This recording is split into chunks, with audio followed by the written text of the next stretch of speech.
Olá, boa tarde. Sejam muito bem-vindos a mais um terceiro dia de eventos do Congresso Internacional Conexões 2020, a educação gerando redes de transformação. E hoje, um dia especialíssimo nessa sexta-feira. A gente tem um painel incrível aqui que a gente gostaria de apresentar. É a Maria Fini, uma queridíssima amiga aí de longa data, tem muita história para contar. Mário Sérgio Cortella, incrível a sua fala e a forma como você tem produzido conhecimento para nós aqui, para que a gente possa escutá-lo sempre. E o querido Anderson Correia, que tem um currículo incrível, um batalhador aí pela educação. Os moderadores de hoje são o professor José Lucivaldo, do Instituto Alfalume, e o Arthur Covatti. O Congresso 2020, o Conexões 2020, ele é realizado e ele é todo organizado em uma parceria pelo CONBRASD, Conselho Brasileiro para a Superdotação, e o Instituto Alfalume, aqui de São José dos Campos. Com a palavra aí, o professor José. É um prazer podermos dar início. Maria Inês Fini, que é doutora em educação, pedagoga, professora e pesquisadora de psicologia da educação, psicóloga do desenvolvimento social, especialista em currículo e avaliação, fundadora da Faculdade de Educação da Unicamp, em 72 e 96, diretora de avaliação para certificação de competências do INEP, entre 97 e 2002, período em que criou e coordenou o Enem e o Enseja. Presidente do INEP entre 2016 e 2019, coordenou o desenvolvimento de propostas curriculares em instituições escolares e redes de ensino e desenvolveu sistemas de avaliação para prefeituras, secretarias estaduais e instituições de ensino superior. Membro do Comitê Gestor da BNCC de 2016 a 2018, membro do Conselho de Todos pela Educação desde 2017, membro do Movimento pela Base desde 2016, membro do Conselho de Administração da ACERP, TV Escola, desde 2017, membro do Conselho Científico da ABAV desde 2018, presidente da ANEB desde junho de 2020 e diretora pedagógica da Educare, presidente do Conselho de Administração da TV Escola. Que privilégio, professora. Muito obrigado. E com todos vocês, Maria Inês Fini. Obrigado. Muito obrigada, José. Eu agradeço o convite. Lamentavelmente, eu esqueci de proibir você de ler esse currículo resumido. Bastava que você me anunciasse como professora, que é, de fato, a função que mais me orgulha até hoje, desde os idos do meu curso normal, aqui no Instituto de Educação Carlos Gomes de Campinas, não é? Eu me descobri professora ali e é assim que eu gosto de ser identificada. Mas agradeço suas palavras e quero dizer o seguinte: é um prazer reencontrar o Marinho, ainda que seja de maneira virtual, doutor Mário Sérgio Cortella, não é? Acompanho o Mário e vocês veem que coisa maravilhosa que é o discurso de um filósofo, que coisa mais linda, como ele traz pensamentos estruturantes para todos nós que trabalhamos na área do currículo, na área da prática pedagógica, na área, inclusive, da psicologia do desenvolvimento. E eu quero aproveitar as palavras do Marinho para fazer a transição entre a fala do filósofo e a fala da pedagoga, da professora, daquela que entende do desenvolvimento humano, da perspectiva da psicologia, para dizer o seguinte: o momento que vivemos, que vai ser registrado na escola, na história da humanidade, como único, com as suas contradições, com as suas perdas lamentáveis, eu lamento profundamente que tenhamos que registrar a cada dia a morte de tantos brasileiros e de outros cidadãos do mundo, muitas vezes em função de negligência, de falta de cuidado, de falta de suporte, de falta de infraestrutura, mas, ao mesmo tempo, eu acho que nós estamos ganhando algumas qualidades, principalmente na educação, que nós não podemos perder. Então, vejam bem, a resiliência, para mim, é a capacidade mais importante do momento que vivemos. E a resiliência, ela tem uma característica nesse momento que é sensacional, que é a abertura para o novo. E isso vai ser fundamental para enfrentarmos os tempos que virão. A resiliência, que é a capacidade que o ser humano tem de conviver com essas adversidades, a capacidade que os professores brasileiros de educação básica da escola pública demonstraram ter, transformando suas práticas de uma sexta-feira para uma segunda. Eles viraram youtubers, viraram autores de vídeo, buscaram rever seus procedimentos. Isso é resiliência, isso é abertura para o novo, que nos leva a uma segunda característica que é fundamental e é só para a espécie humana, que é adaptabilidade. Né? Para o nosso querido Piaget, a inteligência humana podia ser medida pela capacidade de se adaptar às condições do meio que nós vivemos. Então, a primeira é resiliência, a segunda competência é adaptabilidade. Veja bem, isso tudo, gente, pressupõe que o sujeito deste mundo em transição tenha pensamento criativo, seja capaz de integrar equipes diferentes, tá certo? A generosidade que o Marinho tão bem colocou, né? Essa generosidade ela é fundamental no mundo que vivemos e no mundo que vamos viver. O pensamento criativo ele precisa da cooperação, da solidariedade. Hoje nós sabemos que o trabalho, da maneira como ele está configurado, nesse início de ano de 2020 e mais ainda para os anos vindouros, ele é uma tarefa coletiva. Então, a capacidade de integrarmos equipes diferentes, entendermos que o trabalho é partilhado e que ele precisa sempre ser renovado. Né? Isso que o Marinho falou, dessa esperança ativa, eu gostei muito, né, da humildade intelectual. Na educação, nós cravamos um conceito maravilhoso, que é o aprender a aprender. Muitas vezes ele foi romantizado, ele foi banalizado, mas ele é muito difícil de ser introjetado pelos nossos jovens, não pelas crianças, mas pelos nossos jovens. Por quê? O aprender a aprender, que o Marinho tão bem colocou na palavra do Sócrates, como humildade, eu sei, a única coisa que eu sei é que nada sei, é a capacidade de você admitir que para sempre será um estudante. Se você disser isso hoje para o menino do ensino médio, que está sufocado aí com essas barbaridades que estão fazendo com o Enem, ele vai dizer o quê? Estudar sempre? Eu quero ficar livre. Não! Cada um de nós, olha o que eu tenho estudado, gente, vocês não podem imaginar, mas eu adoro essa atividade, porque eu acho que isso faz parte do ser professor. Então, o aprender a aprender. O que é isso? Como é que nós fazemos isso? Olha, essa perspectiva da conexão do mundo virtual com o mundo presencial, numa educação híbrida que se complementa, como muito bem o Marinho colocou, ela tem sido uma grande oportunidade para os alunos poderem exercitar, desenvolver esta capacidade, jovens e adultos, de aprender sempre.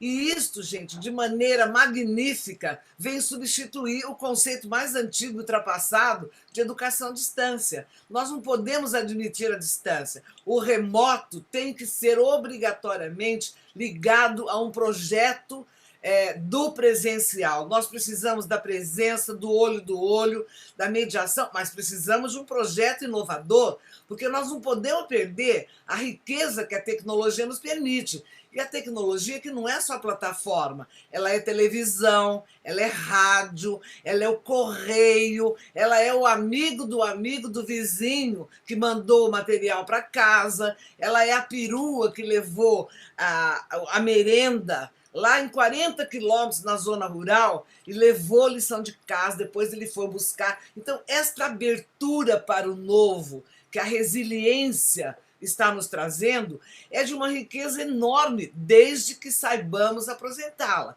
Veja, e volto a dizer a vocês, a tecnologia é o menor de nossos problemas. O que nós temos que ter neste momento, como jovem, vocês todos, né?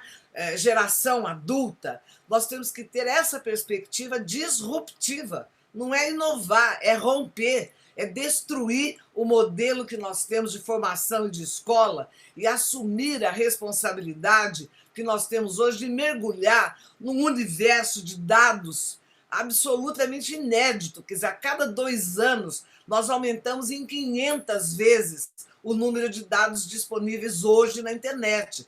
Quer dizer, nós temos que conviver neste mundo que é o nosso contexto de vida. Então, vejam, resiliência, abertura para o novo, pensamento criativo, cooperativismo, gente, integrar equipes diferenciadas. Hoje, esse ecossistema do ensino e da aprendizagem mudou e ele nos desafia. Não é? Nós temos a mais antiga das metodologias ativas, que é a metodologia de projetos. Não sei se vocês viram a notícia que a Finlândia aboliu as disciplinas acadêmicas, escolares, e está trabalhando por projetos integrados, que trabalham com a dúvida estabelecida como um problema. E a ciência, a arte e a filosofia entram como complemento na formação dos estudantes para poder enfrentar os problemas novos. Então, nós vivemos um novo tempo e essas competências, elas são fundamentais. Hoje, você veja, só o Brasil e a China, e o Anderson sabe disso, só o Brasil e a China é que usam apenas um teste padronizado, no caso do Brasil, o Enem, para disputar as vagas do ensino superior. Todos os demais países do mundo têm uma habilidade, uma estruturação muito mais holística. Hoje você tem os portfólios digitais, onde as criancinhas, desde os 2 anos de idade, registram as suas produções, os seus trabalhos, e isso fica registrado porque isso tem mais impacto, não só no ingresso ao ensino superior, como também no mundo do trabalho. Todo mundo quer saber se as crianças tiveram a possibilidade de desenvolver projetos sociais, de cidadania, se eles são makers. Essa é a outra característica, competência que hoje nós precisamos ajudá-los a desenvolver. Makers. Eu costumo dizer que o pensamento criativo, o pensamento científico, ele começa lá na educação infantil, dentro de casa, quando a gente incentiva as perguntas, aquela perguntação da criança, que tem hora que a gente cansa, não é? O porquê, o onde. Eu costumo brincar e dizer o seguinte: o prêmio Nobel, ou ele começa, ou ele é destruído lá na educação infantil. Aquela educação infantil que precisa brincar, que precisa ter um letramento científico, mas que tem as primeiras experiências nas suas sensações, nos seus afetos e, acima de tudo, nas suas dúvidas, no seu porquê. E na medida que nós conseguimos dar a ela uma resposta que ela é capaz de compreender. Isso, de fato, dá trabalho. Né? E seguimos com isso para transformá-los em executores de projetos pessoais de vida e projetos de realização profissional, porque a gente aprende a fazer projeto, ele não cai do céu. Então, esse maker, ele é outra competência fundamental para que a gente possa ter sucesso na vida. E quando eu digo ter sucesso, não é só entrar no ITA, gente, é ser feliz. Tá certo? Se para entrar no ITA for ser feliz para mim, não só para o meu pai ou para o meu avô, ótimo, esse é o meu projeto pessoal de felicidade e eu vou me mobilizar para poder chegar e alcançá-lo. Então, eu acho que hoje nós temos à nossa disposição, com a publicação da Base Nacional Comum Curricular para a Educação Básica, nós tivemos aí uma possibilidade de abrir os nossos pensamentos, não é? Para poder entender que a arquitetura curricular da educação básica é outra, que a arquitetura da sala de aula é outra, aproveitar esses recursos híbridos que estão à nossa disposição, apoiar os professores para que eles sejam os sujeitos que vão apoiar essa transformação, porque as crianças e jovens, eles são absolutamente integrados nessa perspectiva do mundo digital. Então, eu acho que o grande desafio, hoje nós temos cérebros mais acelerados, seguramente, a neurociência está mostrando alguma coisa para nós que é impressionante, os ganhos que a gente tem, até com a perspectiva da inteligência artificial. Então, nós não podemos ignorar os avanços da tecnologia, mas hoje nós temos que ter ciência, gente. A primeira coisa, informação não é conhecimento.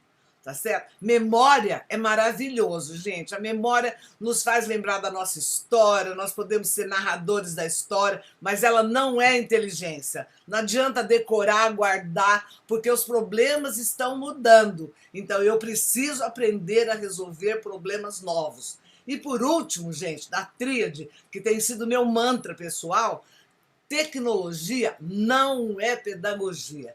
Ou ela vai ser integrada num projeto de transição, um projeto inovador.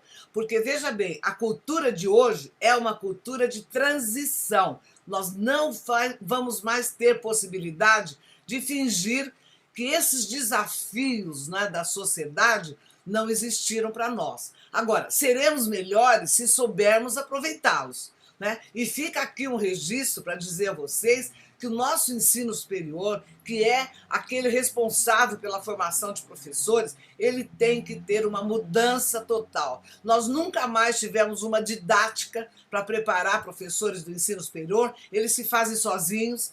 Agora, nós temos que ter uma transição geracional, porque nós temos que incorporar essas competências que eu disse a vocês, à didática do cotidiano. Nós temos essa cultura absolutamente diferenciada, não é? Com uma cultura de convergência, inclusive. Nós temos que definitivamente fazer o ensino superior olhar para a educação básica não como o último recurso para exercício profissional, mas como responsabilidade de formação de nova geração de professores. E essa cultura ela é participativa.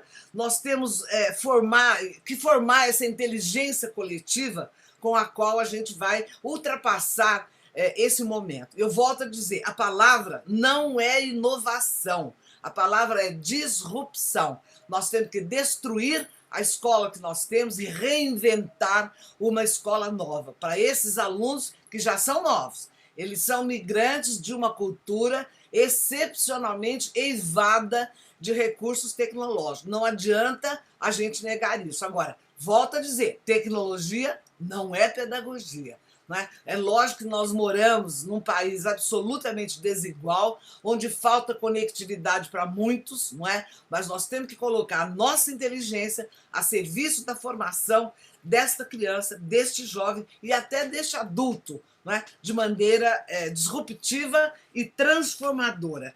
Eu acho que nós temos que ter lideranças hoje, é outra palavra para mim que define a competência atual, e que ela seja disruptiva, que ela seja provocadora, que ela tenha coragem para ir em busca do novo, porque o que nós temos não nos sustentará nos anos que nós vamos ter que enfrentar.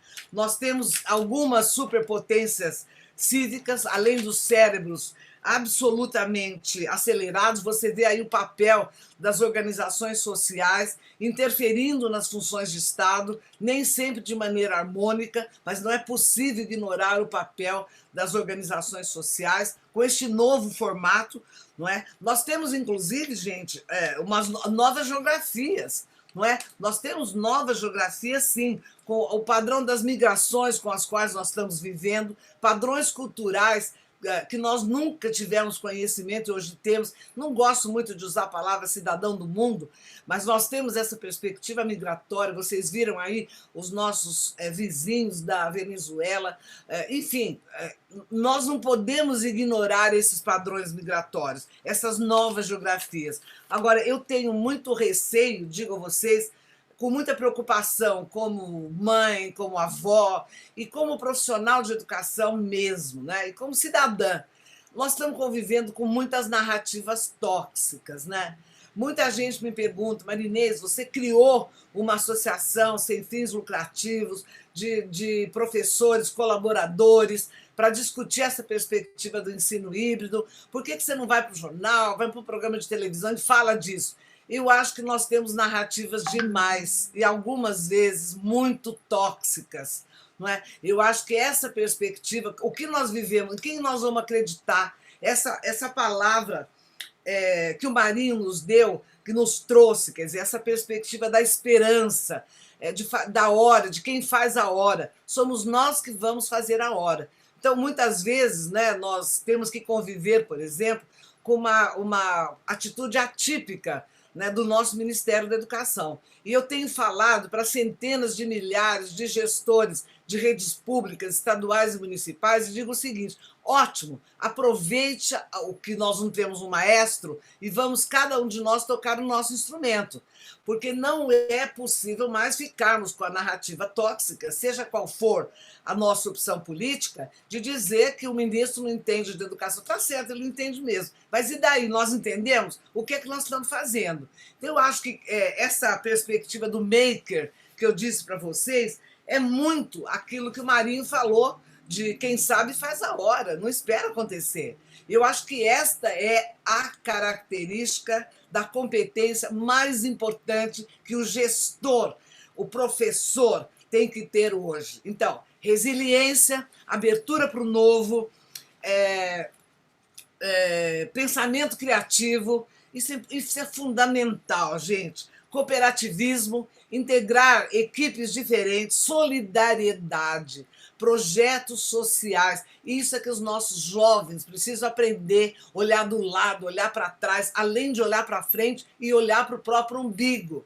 Então, se as nossas instituições educacionais institucionalizarem projetos sociais no seu currículo, e o projeto social não é nada diferente daquele que exige a reflexão da ciência, da arte e da filosofia que os nossos antepassados acumularam e que estão aí na prateleira nesses 21 séculos de história da humanidade. Então, eu acho assim que a nossa inteligência criativa, essa resiliência, isso é fundamental para atravessarmos com sucesso esse momento que nós estamos vivendo. Então, a competência do gestor, a soberania, a autoridade acadêmica de dizer para o pai: pai, seu filho não precisa repetir de ano, sossega, que nós saberemos repor a escolaridade que faltou. Vamos fazer uma adaptação curricular para 2020, 2021, mas nós sabemos e assumimos a responsabilidade de repor o que faltou. Então, esse gestor, esse professor tem que ser altivo,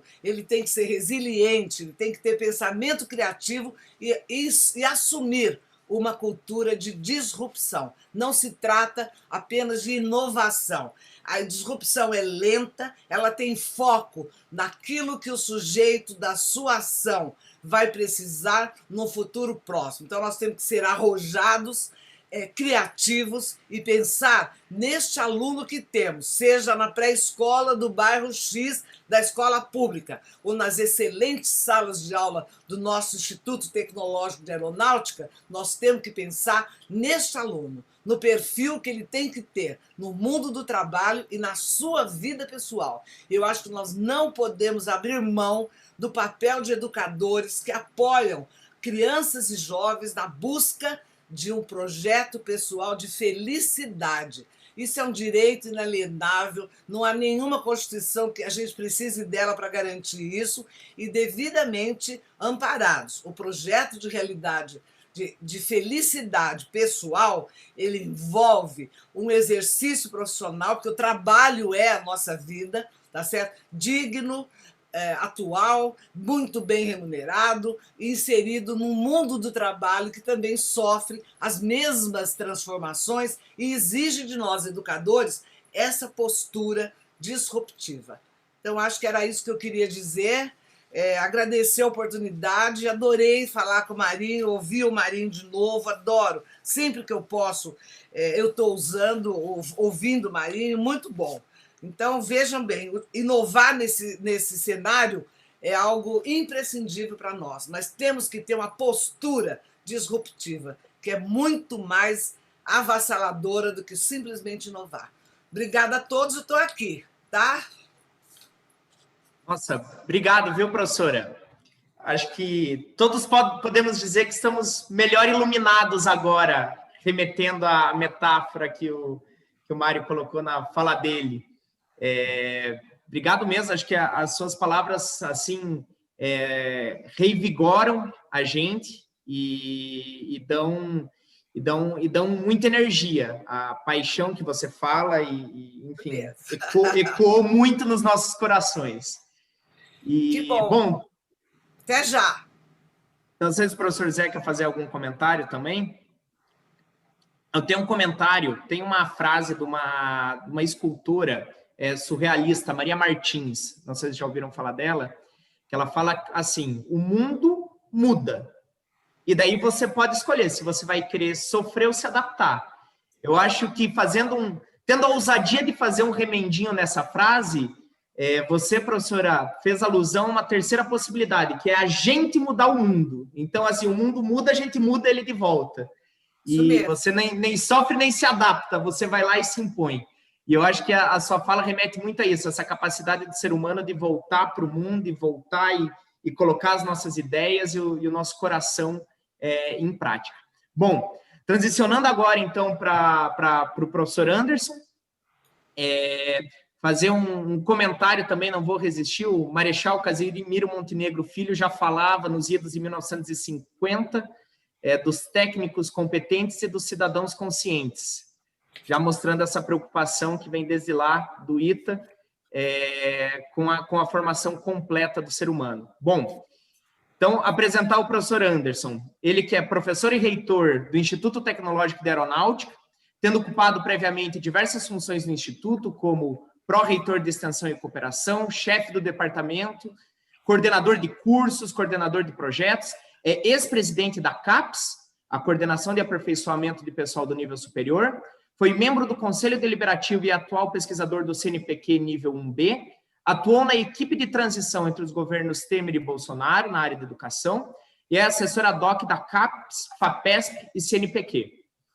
Foi presidente da Sociedade Brasileira de Pesquisa em Transporte Aéreo, possui graduação em Engenharia Civil pela Universidade Estadual de Campinas, em 1998, mestre em Engenharia de Infraestrutura Aeronáutica pelo Instituto Tecnológico de Aeronáutica em 2000 e é doutor em Engenharia de Transportes pela Universidade de Calgary, no Canadá. Com vocês, o professor doutor, reitor do ITA, Anderson Correia. Olá a todos, boa tarde, espero que estejam me ouvindo bem.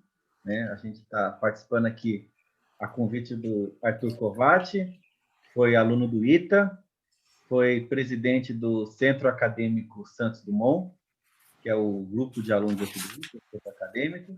Eu dei posse para ele, como presidente do CASD, que é esse centro que eu mencionei, e ele me ajudou muito aqui na gestão, não só ele, mas como todos os alunos do ITA, porque nós temos aqui um modelo de participação colaborativa, onde o aluno ele faz parte da gestão da escola, isso aí é muito bom.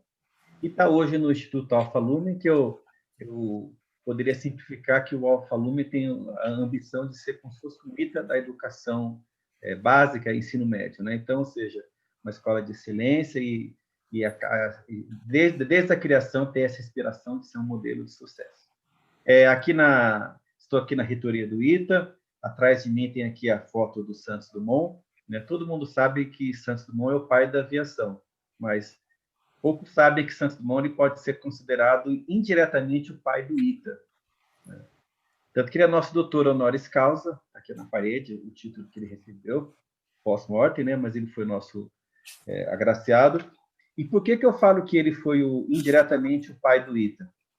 Porque nos seus textos, que foram lidos depois mais à frente, na época da criação do ITA, ele dizia que, além de nós temos aviões, temos toda a estrutura aeronáutica, a gente precisava criar escolas de aviação aqui no Brasil, escolas de aeronáutica. E ele escreveu isso, e ele até profetizava o lugar onde deveria ser essa escola e o modelo. Ele falava que deveria ser aqui na região do Vale do Paraíba, próximo ao Mogi das Cruzes, da Estação Central, e ele falava também da necessidade de ter dormitórios para os alunos, para que eles residam dentro da escola, né? E esse modelo foi utilizado por nosso criador, o Marechal Casimiro Montenegro Filho, que montou um modelo educacional inspirado no MIT, e um modelo onde os alunos residem dentro do campus. Exemplo, o Arthur Covatti, ele morava aqui dentro, e às vezes ele ia lá em casa.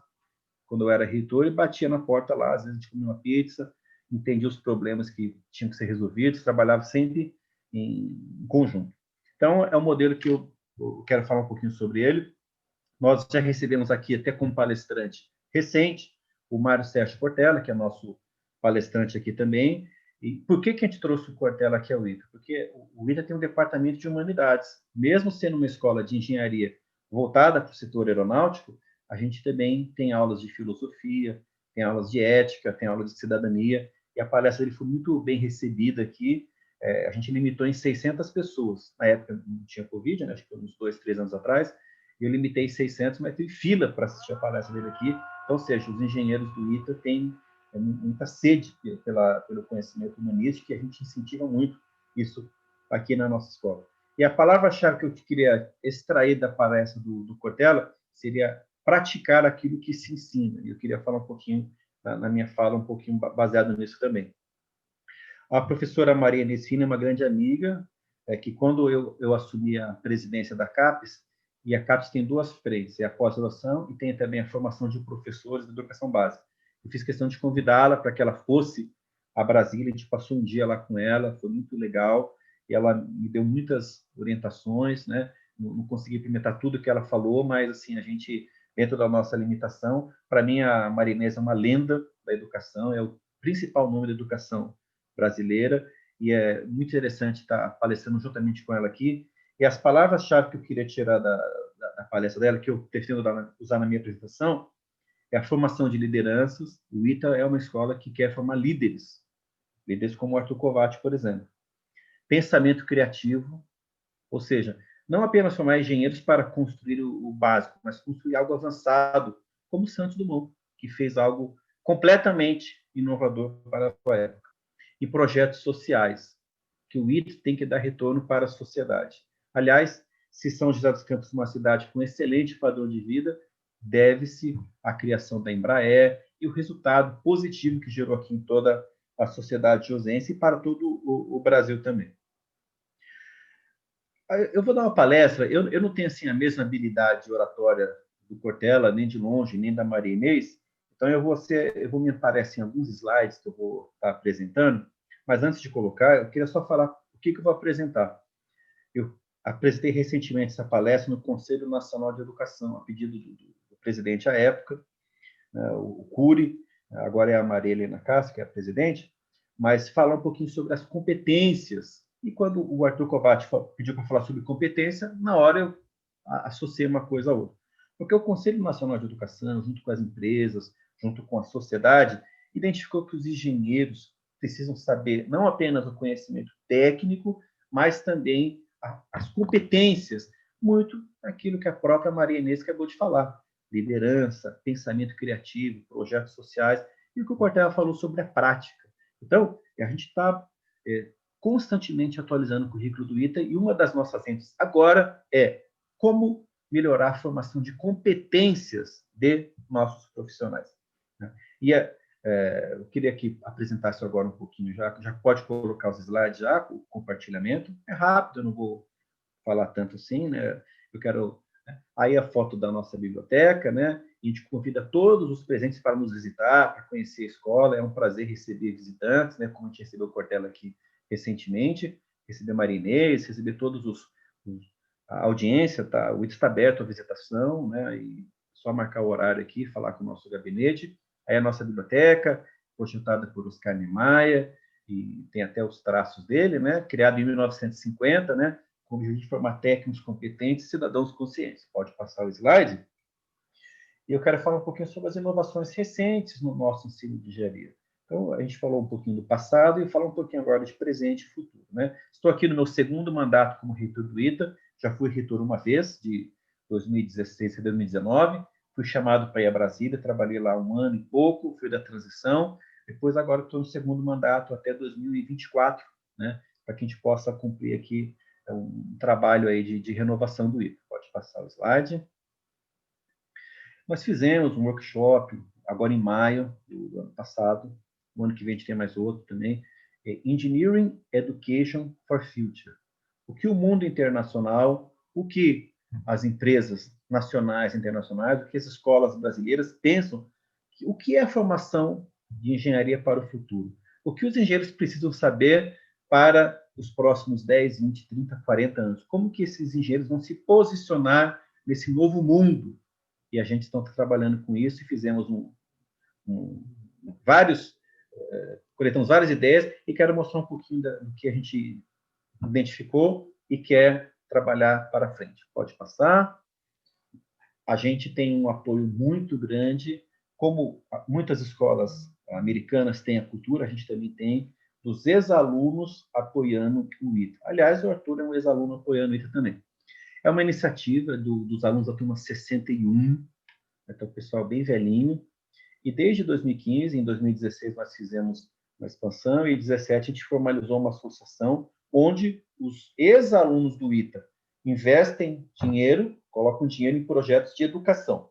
A única regra é que o dinheiro tem que ser aplicado na inovação da educação. Não pode ser dinheiro só para colocar para pagar as despesas gerais do ITA, né? E essa associação chama ITAX, então são dos ex-alunos, e muito dinheiro tem sido colocado, e eu quero falar um pouquinho dos projetos que resultaram desses investimentos, desses ex-alunos. Nós temos alunos bastante sucesso, alguns bilionários, inclusive, outros com grande destaque em vários setores, e eles têm retornado um pouquinho. Vou dar um exemplo, uma de nossas financiadoras é a presidente da Siemens em Oman, uma ex-aluna do ITA, formada em 2005. Aliás, vai ser a paraninfa da formatura no mês que vem, escolhida pelos próprios alunos. Ela é uma grande investidora dessa ITAX, assim como outros também.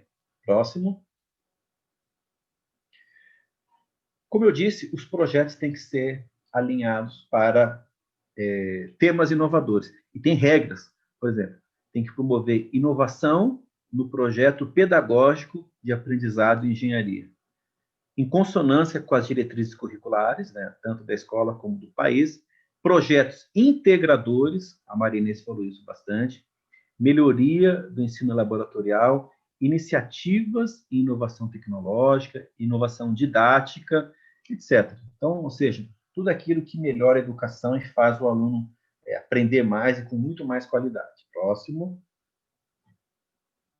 Vou falar alguns exemplos, pode passar. Próximo.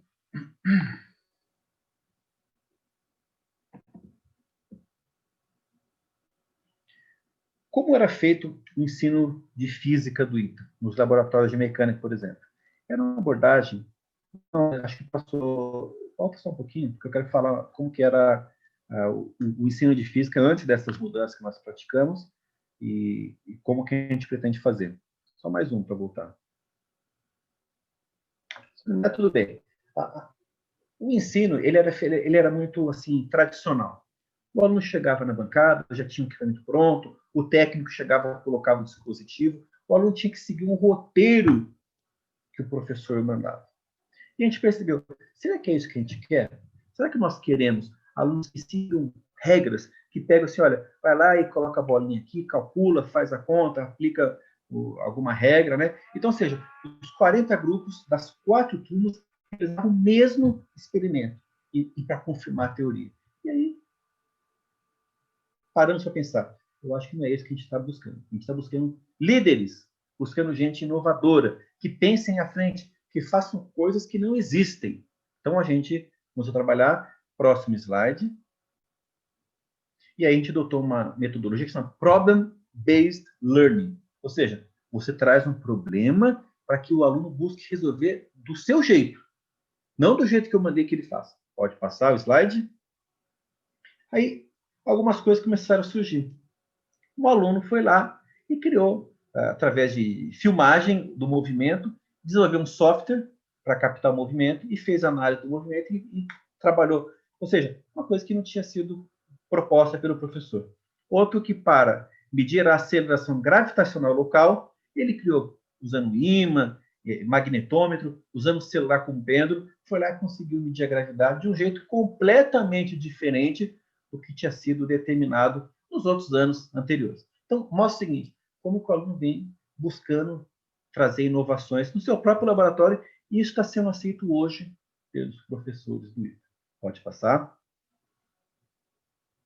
Outro foi lá, usando um aplicativo, né, um leitor digital, uma tela LCD, ele criou um cofre inteligente que se abre pelo reconhecimento das digitais do usuário. Outro foi lá, com sensores fotovoltaicos, 2 motores de passo, eles fizeram um míssil que ele segue pela luz ali, né? Então, ou seja, nós como se fosse uma aplicação depois na área de defesa, um avião, né, sendo seguido por um míssil seguindo um navio. Então, ou seja, já há pensamentos que ele pode ser utilizado até no setor aeronáutico e espacial de defesa. Então, a gente trabalhou, um dos projetos foi nessa linha. Pode passar. Criamos uma disciplina chamada Introdução à Engenharia. A gente percebeu que os alunos que chegavam ao ITA, eles não queriam apenas a matemática, a física e a química. Eles queriam que essa matemática, a física e a química já fosse linkada aos problemas práticos que eles queriam no futuro, para motivar os alunos, para que não fique apenas vendo coisas em sala de aula sem resultados e os impactos sociais que isso poderia gerar. Pode passar. Uma das mudanças que a gente fez foi mudar a sala de aula, né? Aquela sala de aula que a gente tinha no passado, com lousa, com giz, a cadeira, todo mundo sentado, olhando para frente da lousa, anotando. Não que isso seja ruim, isso é muito importante, mas para alguns projetos a gente tem que ter novas configurações de sala de aula, com muito mais possibilidade de trabalhos em grupo, com ferramentas computacionais e tecnológicas, e criamos, então, essa sala reconfigurável. Então, vocês olham na imagem, como que mudou a dinâmica, né? A gente não consegue nem ver o professor ali. Por quê? O professor faz parte ali do grupo, está facilitando, está interagindo, está dando orientações, né? Mas os alunos, eles têm um papel muito mais protagonista nesse ensino e a gente pretende explorar essa capacidade dos alunos cada vez mais para que a gente consiga fazer as inovações na engenharia. Pode passar o slide. Aí, trabalhando, né? Até um exercício simples, mas que eu já fiz no Canadá, quando eu fiz meu doutorado, vi os alunos fazendo, né? Uma brincadeira. No MIT o pessoal faz também. O desafio da ponte, tem que construir uma ponte. Quem fizer a ponte mais resistente, com menos dispêndio, com mais espaço, você é campeão. Então, mostra, assim, de uma forma como se fosse assim, um trabalho prático ali, uma competição saudável dos alunos. Exemplo disso que a gente faz para buscar liderança. Quem é o líder do grupo? Quem vai ser o facilitador? Quem que vai estar apoiando, incentivando? E a reação também, ou seja, formação de competências. Pode passar. Falando um pouquinho de impacto social, né? Criamos o laboratório de bioengenharia. Alguém perguntou para mim outra vez, mas por que o ITA, uma escola de engenharia, vai mexer com biologia, com medicina, né? E olha que interessante, quando nós criamos esse laboratório, isso foi 3 anos atrás. A gente criou em 2015, mas instalações foram criadas em 2017, ou seja, 5 anos atrás, e a gente começou a pensar. Eu acho que a gente tem que pensar não só na defesa em termos militar, né, defesa aeronáutica, defesa de navios, submarinos, mas a defesa também biológica. Por quê? Nós podemos travar guerras com outras ameaças. Por exemplo, ameaças virológicas, bacteriológicas, nucleares e radioativas, né? E hoje a gente está lutando uma guerra contra a Covid e esse laboratório ajudou muito esse ano, muito mesmo, para que a gente pudesse criar inovações para combater a Covid. Exemplo, pode passar.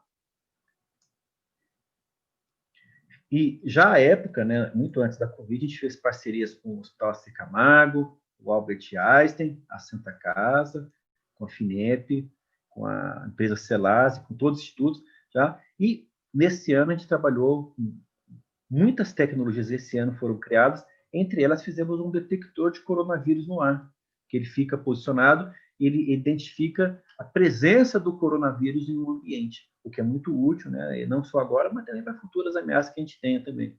Fizemos um dispositivo de segurança microbiológica para atendimento em odontologia. Ele consegue detectar a presença de bactérias, né, e substâncias nocivas. Então, ou seja, como que a engenharia ajuda na saúde das pessoas, e todas essas inovações elas são depois capitalizadas e usadas nos hospitais, nas empresas e nos locais onde a Força Aérea tem soldados, tem militares que precisam desses equipamentos. Pode passar.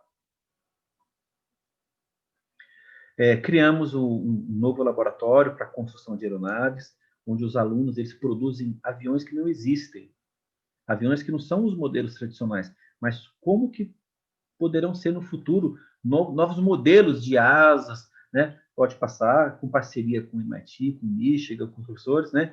E os alunos criam os seus aeromodelos, colocam câmeras para poder identificar a pressão do ar, tudo atividade manual, né? Não é só na teoria, ele vai lá e coloca, aplica, compete internacionalmente, vai nos Estados Unidos concorrer com outras equipes, né, para poder ter aviões mais eficientes. Por quê? Para que a gente tenha uma Embraer global e competitiva, já começa já desde cedo o aluno saber que o aviãozinho dele tem que competir mundialmente, tem que ser eficiente. Pula. Aí, por exemplo, esse avião não existe ainda, esse modelo de asa comprida e asa flexível, porque todas as asas dos aviões, como quem anda de avião, vê que a asa é dura, ela é rígida, ela mexe um pouquinho só, ela muda, ó, tem um pouquinho de flexibilidade, mas junto com a Universidade de Michigan, estamos investigando um avião flexível, que as asas elas têm muito mais maleabilidade, é um avião que vai ser mais eficiente, mais leve, e que gasta muito menos combustível e polui menos o meio ambiente. E os alunos já estão trabalhando com isso aí, montando esses modelos, e rodando aqui já em São José dos Campos, e caso sejam aceitos, a Embraer pode estar utilizando, e ela tem interesse direto nisso daí, para que no futuro tenha aviões muito mais eficientes. Pode passar. E aí o último slide, né, que mostrando um pouquinho assim, como a gente tem buscado incentivar dentro das nossas capacidades financeiras e com o apoio dos ex-alunos, que os alunos participem de competições, né? Por exemplo, o Aerodesign, que é uma competição de aviões, a gente foi campeão no passado, competição de robótica, só no ano passado ganhou 7 troféus, né? E a gente faz os robôs, é um campeonato de futebol de robôs, onde os robôs jogam futebol entre eles, e quem fizer mais gol ganha, mas o robôzinho joga sozinho, nem joystick não tem. É um computador que faz programado para poder vencer aquela competição. Competição de medicina a gente participou, competição de robótica também, o Winter Challenge lá nos Estados Unidos, e várias outras, né? E aqui, por exemplo, uma aluna do ITA, né, que o trabalho foi aceito lá pela NASA, e ela foi apresentar lá na NASA o trabalho dela lá, ou seja, no mundo lá aeroespacial dos Estados Unidos, ela ganhando destaque, e a NASA querendo saber o que de interessante que ela tem para poder melhorar os processos mundiais aí da área espacial. Então, esse é o último slide, pode parar o compartilhamento. Então, eu queria só encerrar, então, agradecendo a chance, incentivar os alunos do Alfa Lumen para que prestem o vestibular do ITA. A gente quer todos vocês, a gente não quer só um Arthur Kovács, a gente quer ter 150 Kovács aí no mundo aí fora, aí vocês sejam uns deles aí. Obrigado a todos. Obrigado, professor. Obrigado pelas palavras. Dizer que eu fui testemunha desse processo de transformação do ITA, que com certeza o senhor foi o principal líder e vetor. Eu fiz laboratório no ITA nos idos de 2014 com roteiro, e hoje os meus bichos de sexta geração já, que estão fazendo laboratório agora à distância, não tem roteiro. Eles que criam, eles que propõem projetos, e com certeza o senhor foi um dos líderes desse movimento, e quando o ITA muda, ele ajuda a estabelecer a tônica da mudança de toda a educação superior. Então, parabéns pelo trabalho. Eu acho que ele ratifica e dá exemplos práticos de como tudo que o Mário falou do ponto de vista filosófico, e a Maria apresentou brilhantemente um ponto de vista estratégico, como se dá em exemplos práticos na faculdade. Então, parabéns, e a honra é com certeza toda nossa do Alfa Lumen. Bom, professor Zé, o senhor tem alguns comentários ou vamos passar para perguntas já? Eu gostaria de agradecer, né, as palavras de carinho do Anderson em relação ao Instituto Alfa Lumen, e eu queria dizer assim que nós buscamos exatamente, né, nós praticamos essa disruptura. Gostaria de convidar o Mário Sérgio Cortella, a professora Maria Inês Fini também, né? Se puderem vir conhecer o nosso instituto, será um grande prazer para nós quando puder. Quando a situação permitir. Presencialmente, dar um abraço presencial é uma coisa muito gostosa. E a gente é uma pequena estrutura física, né? Mas com um grande sonho de transformação. A gente pratica, né? Exatamente isso, de colocar os alunos à frente de muitos projetos, porque entendemos que são dessa forma que eles vão poder experimentar, né? Vão ter oportunidades de liderar. Eles são colocados à frente e organizando muitos projetos sociais, que sempre são preocupados em criar e ampliar oportunidades que eles têm para outros e para a comunidade. Bom, antes de mais nada, obrigada a todos. E eu queria comentar uma coisa que uma grande estrutura, uma grande instituição, ela não é feita de paredes, ela é feita de pessoas. E eu acho que esse momento da pandemia, além de trazer desafios e, portanto, grandes lições, também começou a permitir mais visibilidade das pessoas. Ela começou a colocar mais em pé de igualdade, mais democraticamente, instituições, pessoas que querem fazer, que querem desenvolver. Ela também fomentou mais solidariedade. A gente viu que em muitas ações sociais, empresas, instituições, pessoas, elas começaram a buscar em si o melhor para compartilhar. E a sociedade mudou, e não tem volta. E, assim, o importante é que a gente fomente uma mudança que seja reforçando essas características, de entender que as relações humanas elas passaram a ter uma importância muito grande. Elas sempre tiveram, mas elas não eram reconhecidas. E agora passou-se a entender que o ser humano, antes de tudo, ele é humano, e ele precisa dessa humanidade. Eu quero agradecer muito ao Anderson, nós temos uma parceria maravilhosa.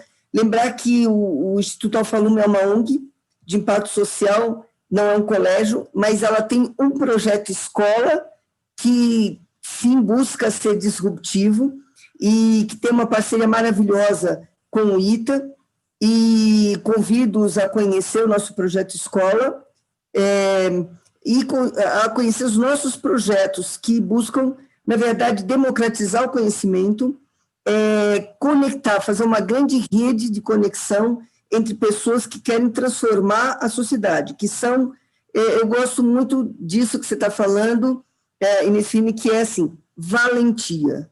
Eu gosto da palavra valentia, ser valente. E eu acho que isso, a população brasileira, ela é valente, mas às vezes ela não se coloca, ela não ousa, ela não enfrenta, e ela tem que aprender a se colocar, a enfrentar, a se posicionar. Então, nós temos uma população maravilhosa, criativa, valente, mas muitas vezes invisível. E a gente tem que se preocupar em dar visibilidade a toda essa massa humana maravilhosa e criativa, excepcional que nós temos no nosso país. Então, essa é uma busca que a gente tem como ONG, e que eu agradeço profundamente a presença de vocês, em compartilhar o conhecimento de vocês, em ajudar a democratizar o conhecimento de vocês, junto a essas pessoas que estão aqui nos acompanhando, nos assistindo e prestigiando e tentando aprender, como todos nós, aprender a cada dia mais. Muito obrigada aos três, maravilhosa. Anderson, eu já sei, seja maravilhoso desde sempre. Cortella, você então, meu Deus do céu, né, você sabe, né, você sabe que todo mundo morre de paixão por você, não tem nem graça falar. E, Marinês, foi um prazerzão enorme te conhecer mais profundamente, e espero que a gente tenha outras oportunidades, com certeza vamos viabilizar outras oportunidades para a gente trocar ideias e levar essas ideias o mais longe possível. Muito obrigada a todos.